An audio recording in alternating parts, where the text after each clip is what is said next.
දතට ඉංග්‍රීසි වලින් කියන්නේ tooth කියලා. ඒකේ බහුවචන පදේ. එහෙම නැත්නම් දත් වලට අපි ඉංග්‍රීසි වලින් කියනවා teeth කියලා. දත් වලට කියන්නේ teeth නම් ඇයි දත් බුරුසුවට අපි toothbrush කියලා කියන්නේ? Welcome to English with Lahiru YouTube channel. In this video you are going to learn a new grammar lesson. කොල්ලා. කොල්ලා කියලා කියන්නේ නාම පදයක්. කොල්ලා කියන්නේ නාම පදයක්. ඒක ඔයාලා හැමෝම දන්නවා. මේ කොල්ලව විස්තර කරන්න පුළුවන් වචන මොනවද තියෙන භාෂාවේ? මේ කොල්ලා කියන නාම පදය විස්තර කරන්න පුළුවන් වචන මොනවද භාෂාවේ තියෙන්නේ? අපිට කියන්න පුළුවන් මෙන්න මෙහෙම. මෙන්න මේ විදිහට අපිට මේ කොල්ලා කියන නාම පදය කොල්ලා කියලා කියන්නේ නාම පදයක්නේ. අපි ඉංග්‍රීසි වලින් නාම පදයට කියනවා noun කියලා. නාම පදයට අපි ඉංග්‍රීසි වලින් කියනවා noun කියලා. ඒතර මේ නාම පදේ විස්තර කරන්න මෙතන යොදලා තියෙන වචන ටික තියෙනවා. කඩවසම් කොල්ලා, දක්ෂ කොල්ලා, කපටි කොල්ලා, දුප්පත් කොල්ලා, උස කොල්ලා. මේ කඩවසම්, දක්ෂ, කපටි, දුප්පත්, උස කියන මෙන්න මේ කියන වචන වලින් තමයි කොල්ලා කියන නාම පදය විස්තර කරන්නේ. විශේෂණය කරන්නේ. ඒ නිසාම මෙන්න මේ අයට කියනවා මෙන්න මේ අයට භාෂාවේ කියනවා නාම විශේෂණ පද. නාම විශේෂණ පද. නාම විශේෂණ පද වලට අපි ඉංග්‍රීසි වලින් කියනවා adjectives කියලා. එතකොට අපි මේක ඉංග්‍රීසි වලින් කිව්වොත් කඩවසම් කොල්ලා handsome boy, දක්ෂ කොල්ලා clever boy, කපටි කොල්ලා cunning boy, කපටි කොල්ලා cunning boy, දුප්පත් කොල්ලා poor boy, උස කොල්ලා tall boy. මෙන්න මේ විදිහට handsome, clever, cunning, poor, tall කියන වචන වලට තමයි අපි කියන්නේ adjectives කියලා. එතකොට ඔයාලා දන්නවා adjectives කියලා කියන්නේ නාම පදයක් විස්තර කරන වචන කියලා. නාම පදයක් විස්තර කරන වචන කියලා. හරි. දැන් අපිට තියෙන ප්‍රශ්නේ අපි විසඳගමු. දැන් ඔයාලා දන්නවා adjective එකක් කියන්නේ මොකක්ද කියලා. adjective එකක් කියලා කියන්නේ නාම පදයක් විශේෂණය කරන වචනය. නාම පදයක් විස්තර කරන නාම පදයක් විශේෂණය කරන වචන වලට අපි කියනවා adjective එකක්. එහෙම නැත්නම් නාම විශේෂණ පද කියලා. එතකොට මෙන්න මේ වචනය toothbrush අපි කියනවා දත් බුරුසුව කියලානේ. toothbrush. මෙතන අපි tooth කියන වචනේ වෙනම ගත්තට පස්සේ ඒක නාම පදයක්. tooth කියන වචනේ වෙනම ගත්තට පස්සේ මේක නාම පදයක්. මේක නාම පදයක්. එතකොට brush කියන වචනේ වෙනම ගත්තට පස්සේ ඒකත් නාම පදයක්. noun එකක්. tooth brush මේ දෙකම නාම පද දෙකක්.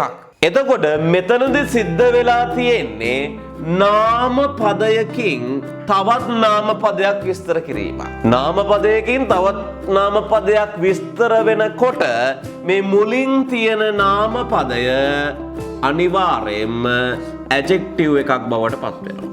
adjective එකක් බවට පත් වෙනවා. මෙතන මුලින් තියෙන නාම පදය adjective එකක් බවට පත් වෙනවා. නාම විශේෂණ පදයක් බවට පත් වෙනවා. ඒක හොඳට මතක තියාගන්න. එහෙම පත් වෙනකොට කිසිම වෙලාවක මේ මෙතන ඉන්න කෙනාව ප්ලූරල් වලින් තියන්න බෑ.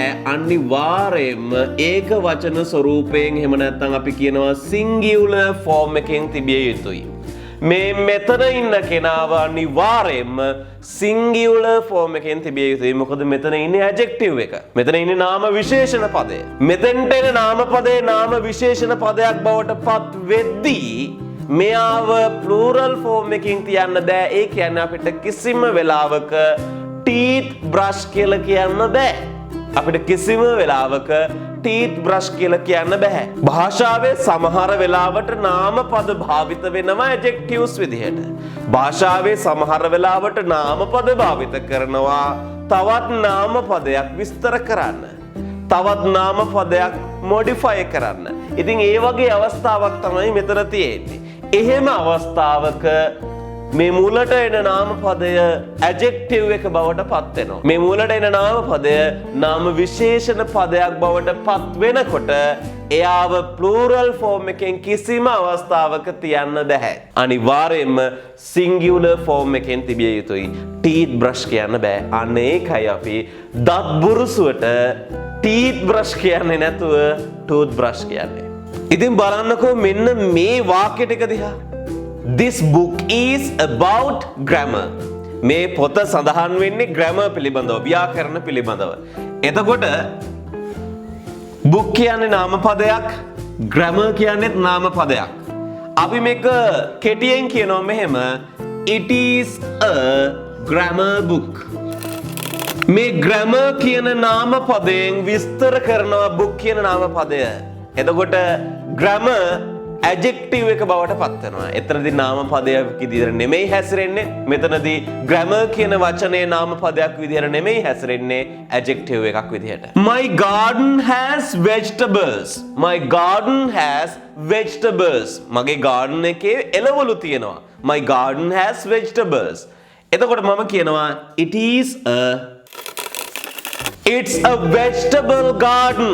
කිසිම වෙලාවක අපිට කියන්න බෑ vegetables garden කියන්න බෑ. vegetables garden කියන්න බෑ. හේතුව මෙතනදී මේ vegetable කියන වචනය garden කියන නාමපදය විස්තර කරද්දී මෙයා adjective එකක් බවට පත් වෙනවා. adjective එකක් බවට පත් වුණාට පස්සේදී මෙයා අනිවාර්යයෙන්ම singular form එකෙන් තබන්න ඕනි. singular form එකෙන් තබන්න ඕනි. එහෙනම් vegetables garden වෙන්න බෑ කිසිම අවස්ථාවක. ඒක වෙන්න ඕනි vegetable garden. vegetable garden.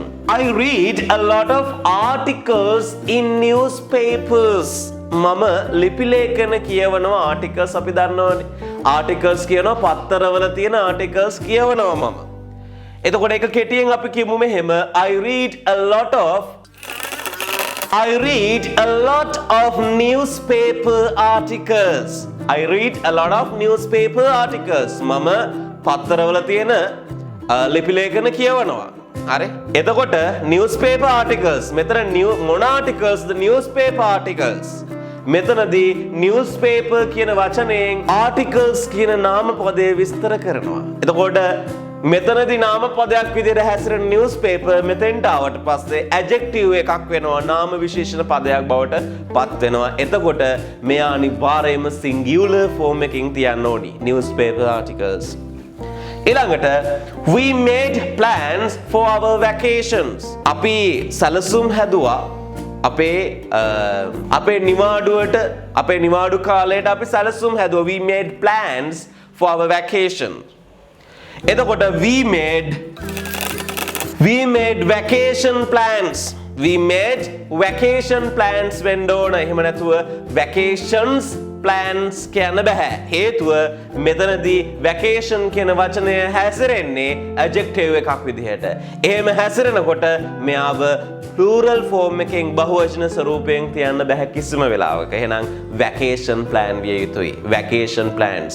හරි, මෙන්න මේ උදාහරණ වලට අපි යමුකෝ. දැන් classroom කියන වචනය ගත්තට පස්සේ අපි කිසිම වෙලාවක classes room කියන්නේ නෑනේ.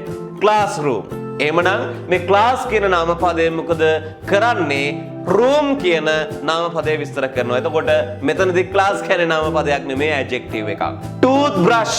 toothbrush වලින් අපි මුලින් කතා කරා වගේ tooth කියන නාමපදය adjective එකක් බවට පත් වෙනවා. මොකද මේකෙන් කරන්නේ brush කියන නාමපදය විස්තර කරන එක. මෙතන singular form එකෙන් තියන්නේ.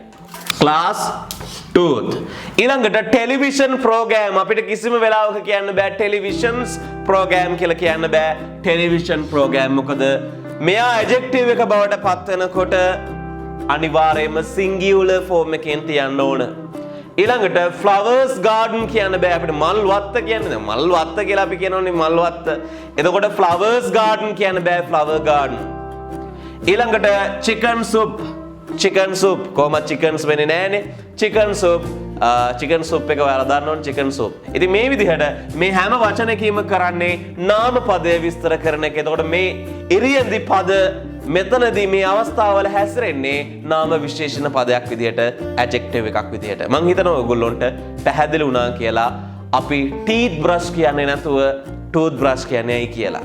ඉතින් එහෙමනම් අපි ආයෙත් මේ වගේ ව්‍යාකරණ පාඩමකින් අලුත් වීඩියෝ එකකින් හම්බ වෙමු. ඉතින් මගේ YouTube channel එක තාම subscribe කරලා නැත්නම් දැන්ම subscribe කරන්න. ඒ වගේම bell icon එකක් click කරන්න, like එකක් දාලා comment එකක් දාගෙන යන්න අමතක කරන්න එපා.